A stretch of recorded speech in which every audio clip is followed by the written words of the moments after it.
we are ready for part 2 of our Afterthought heel. My sock is complete except for the heel, and my heel is going to go in where I have the waist yarn. I'm going to be demonstrating how to put in the Afterthought heel in a toe-up sock. So to begin part 2, if you're working a toe-up sock, you will have the toe pointing down. If you were to put an Afterthought heel into a cuff-down sock, you would begin part 2 with the cuff facing down. Now, if you remember in part 1, we knit in a row of waist yarn, and now we are going to remove that waist yarn. But before we do that, we are going to need to pick up stitches. If you see the waist yarn here, it makes a row of V's, one right after the other. Each one of those is a stitch. We are going to be picking up stitches below the waist yarn and above the waist yarn.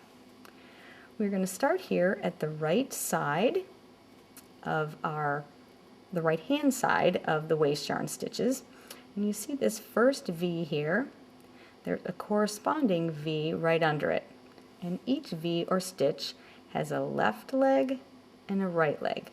We are going to take our needle and we are going to pick up the right leg of each V or stitch directly under the corresponding waist yarn V.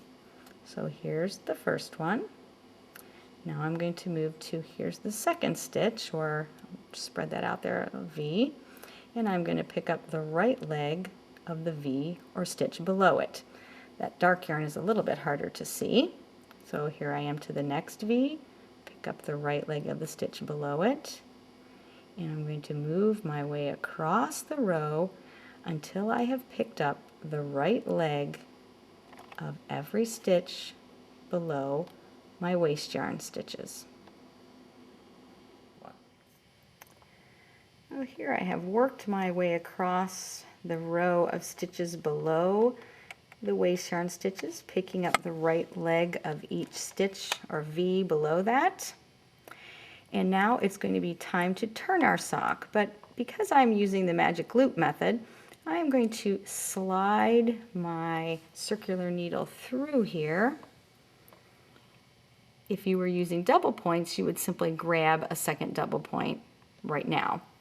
So here I'm going to turn my sock. So now the opposite end is facing down. And I am going to pick up the stitches again that are below this row of V's.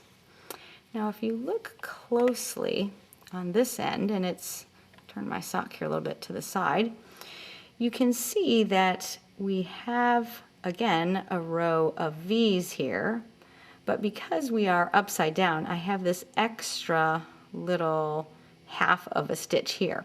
We are going to ignore that, and we are going to concern ourselves with the first full V or first stitch that we see. Underneath that will be another V, and that's the right leg we're going to pick up. I want to caution you about this stitch that is below this first full V.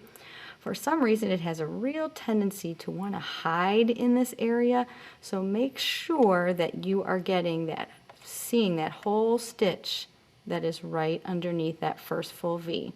So just as I did below the row below the waist yarn stitches, I'm going to go ahead and pick up the right leg of every V as I work my way across, picking them up one by one.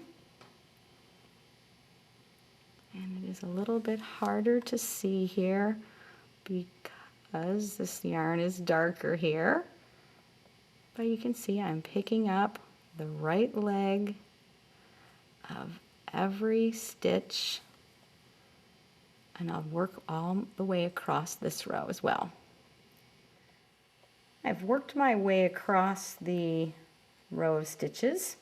You can see here is my last full V in this row. So I'm going to go ahead and pick up the right leg of the stitch below that. And then I have a half of a stitch left right here. And I am going to go ahead and pick up that right leg of the V right below that. That will give me the same number of stitches on my needle that would be above my waist yarn. So now I can go ahead and pull my circular needle through, and I have all of my stitches are completely safe and on my circular needles. And now comes the fun part, where we are actually going to come and remove that waist yarn.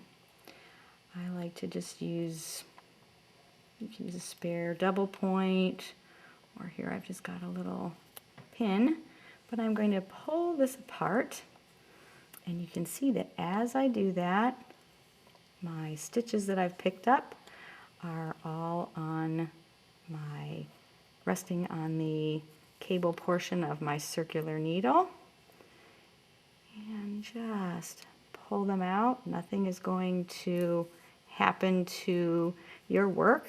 It will safely remain on your needles, and you're going to just keep picking that out until you totally remove the waist yarn.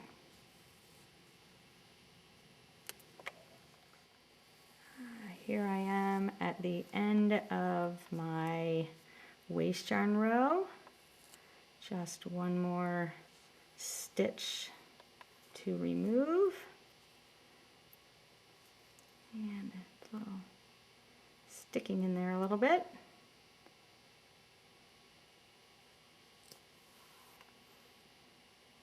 And voila, our waist yarn is gone. You can see we have this nice big opening for our heel, and we will come back in part 3 and begin to knit our heel.